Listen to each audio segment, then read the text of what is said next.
Hello, debt-free degree beloveds. I am delighted to be here with Jill Dilbeck. And this is part of our series that I have entitled, because this is the quote that I hear so often, and here it is: dang, I wish I knew you when I was in college. And so Jill told me her story, and what I love about her story, because I am an optimist, and these are indeed rose-colored, and it has a happy ending. And so I am so excited, Jill, to dig into your story. You did not have a debt-free degree story, but you do now. And I am so excited about that. So can you talk a little bit about what went into your mind when you first accrued the debt? Like, what were you thinking, or was it just like so easy? Mhm. And then what you thought it was going to be when you took on the debt versus what really happened. Well, I mean, I grew up in a middle-class family, 4 daughters, and I was the second to go to college, and neither of my parents went to college. So the preparation, to put 4 daughters through college was not there. Nor did I have the mandate to go to college. We all went because we all wanted to. So applying to schools, it was there that I needed to take student loans, because otherwise I would not be able to afford to go. Mm-hmm. Luckily, I did get a little bit of scholarship. So my first year, I had a little bit of an academic scholarship, and from my high school and from the college that I went to. So that kind of covered the majority of it. I also did not go to it's a big D1 school, but it was close, so I could commute. So I didn't have to come out of pocket for room and board in that. Excellent. So my first year of school, my parents did pay for my books. They covered the little overage that my scholarships didn't cover. But it was until I decided to transfer out of state. Okay. And if you know anything about out-of-state tuition, that's a good chunk of money. So it was when I transferred midway through my second year that I either borrow money or I don't go to that school. And yeah, exactly. And so it was just second nature. I mean, my older sister, she's 5 years older than me. She took student loans, and it just was normal. Yes. So when you were thinking about transferring to that school, did you calculate your return on investment? Did you calculate, I am going to be spending this much money and I want to earn this degree where I anticipate earning this much money? And what does all that look like? Absolutely not. I was 19 and in love, and that's where my boyfriend was. So it was, I either stay here and we do this long distance, Michigan, Georgia, 700 plus miles apart, or I transfer schools and I take the necessary steps to make that happen. So you don't always think rationally when you are young and in love. So no. And I was going into the education. So fun fact, teachers are not paid a lot, especially right out of college. So no, I did not calculate the return investment. Nope. Yeah. So this might be an unfair question. Actually, let me ask that at the end. That's okay. So you don't have to say, I'm not asking you to say an amount, but I can be open book. It's fine. Okay. So if you would share how much debt you graduated with, and then what year you graduated and started paying it off, and then what that trajectory. Yeah, absolutely. So I took the 5.5 year plan to get myself through school, which is the highest graduation rate, Jill, for most schools. 5 years is the highest. Yes. Yeah. We hear 4, but 5 is usually the highest. Yeah. And I wasn't, I mean, I was a smart I was good at high school. I did not take AP classes. I mean, granted, I graduated in 2005 from high school, and I didn't like it that much for me to be taking AP classes and trying that hard. I did, it was not my personality trait. So I went in, so I graduated high school in 2005. I did take a semester off when I went and did the Disney College program. So that kind of, it put me a little behind.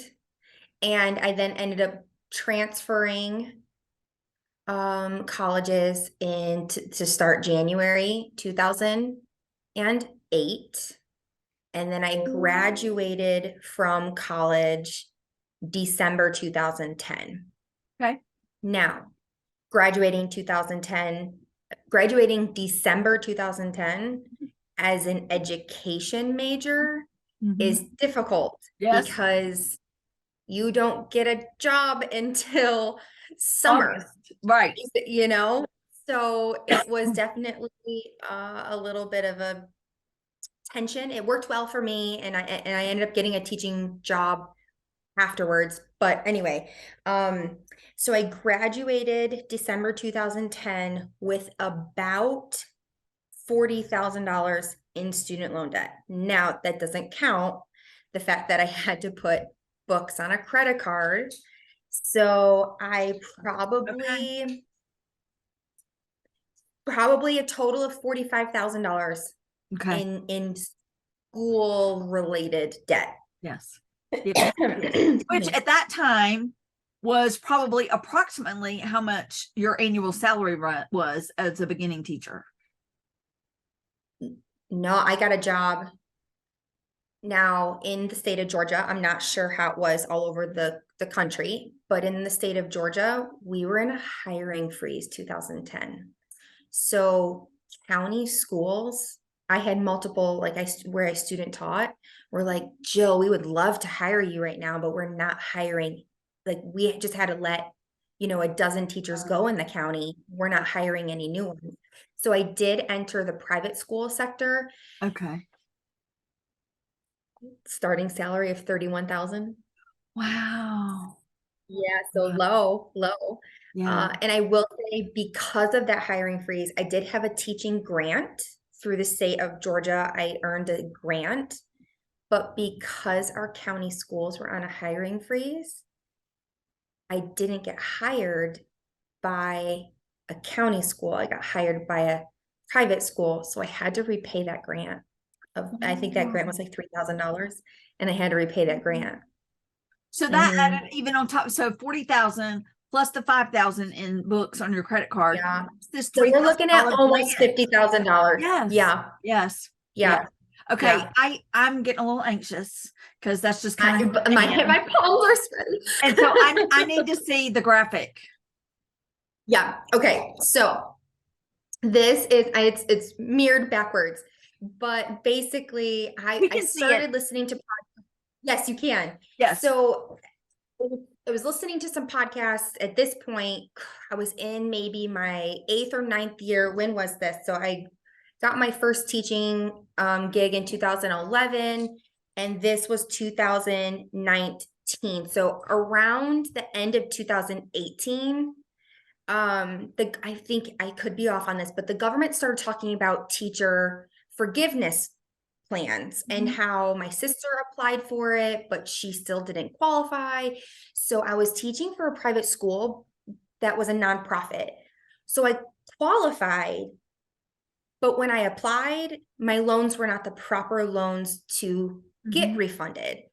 And that got me angry. That got me so angry. And when I got angry, and I had some other people that I taught with that were also living a debt-free life in general, and little things, started to creep into my mind. And then I started listening to podcasts. I started to watch some YouTube videos, and a family that I follow on YouTube, they started their debt-free journey. And I was like, I want to do this if they're doing it. And that's where I saw these little printables, and it kind of made it a game. And I'm a visual learner. And I am a check Like I'm a checklist writer and checker. It makes my heart happy. Yes. And so around 2018, I got angry and started to get serious. 2019, I couldn't get my husband on board. He's no longer my husband, but he kind of had the mentality of, those are your student loans, you should pay them back. And I think that added fuel to my anger and to that, you know what, I'm going to pay these back and I'm going to work hard. And so I started, that took me about a year to kind of chunk it down to where I got to about 19,000. So I did that for about a year and a half to 2 years, and I got it down to 19,000. And once I got it down to 19,000, that's where I got this guy. But wait. Are you saying, Jill, are you saying that you paid off 40,000, you paid off 21,000 in a year? I would say 21,000 over the course of like a little bit. And then I was like serious. So I would say maybe I knocked out 10 grand in like the first, 2011, I started paying them back. So maybe the first 5 years, it was like a little here. Okay. But once it hit 2018. Then, gotcha. I would say in just 2018, myself tutoring, coaching, I started doing my Disney travel business on the side, and I would get any work that I could get my hands on, and any extra money I would just be paying towards those student loans. And the snowball effect really does work. Yes. So I would look at them and I would say, okay, this one only has $3,000 on it, or this one only has 2,600. Sorry, I have a dog here. Fine. And so what can I do to knock this one out? And then I'm only left with these two, right? Or I'm only, because they come in. And so, but once I got serious, I think I knocked out 25,000 in the course of 2 years. Thank you, sister. Thank you. Yes. So show your graphic again, because I want them to realize that every one of those squares indicates a payment that you made. Yes. So I kind of broke it down into, I believe I counted down. So I put like my total amount up here, and then as I would make payments, I don't know how, this was years ago, so my brain doesn't work. I've had a child since then. So I would kind of divided it over however many little slash marks this is. Excellent. And then I'd look at my total every month. I'd sit down and do my monthly budget. And that's another thing. I never really was a budgeter, but you know what comes into your bank account and you know what goes out of your bank account. You will put your money to much better use. Yes. And so, because if you don't pay attention to it, it just goes bye-bye. Yes. So here was the question I was going to ask earlier that, again, it might seem uncomfortable, and answer it however you want to, or say, no, thank you, I choose not to answer that. What do you wish you had known then? And, or like, what is your advice to, let's say, middle school students? That's my ideal customer. And, or how are you thinking differently for your 2 kids when they go to college? Like wherever in there you want to give your advice. I'm not sure this is going to answer it perfectly.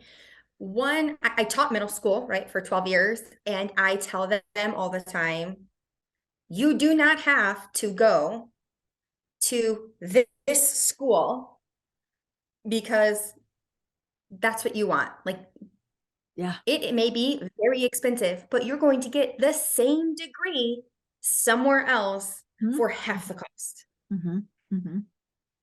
It's the teenage mentality, the reason I went and paid out-of-state tuition for no reason, right, is because we don't always think rationally. But that's kind of the biggest advice that I tend to give teenagers now is, just because you want to go to that school doesn't necessarily mean it's going to be the best for your future. The other thing I would say I wish I would have known then. What I know now is no one's going to help you. You are the director of your life, and you are going to have to bail yourself out from the choices that you make. Yes. You reap what you sow. Yes. And yes. The government's not going to bail me out of my student loans. Yeah. I'm going to bail myself out of my student loans. Yes. And what would it have felt like if you could have put $50,000 towards a home, right? Or towards other things, rather than I need to do all these side gigs. Because I will have students say I can't work 40 hours a week. And here you were working 40 hours a week plus all these side gigs trying to pay off, when just a few years before they're saying, well, I might not be able to work full time. And so there are all these different ways. Yeah. I could talk to you all day. I just want you to know, how deeply grateful I am for you and for your transparency and for your willingness to share with this community. And so thank you. And I will see you, beloveds, for our next. Dang, I wish I knew you when I went to college. Thanks, y'all. Bye-bye.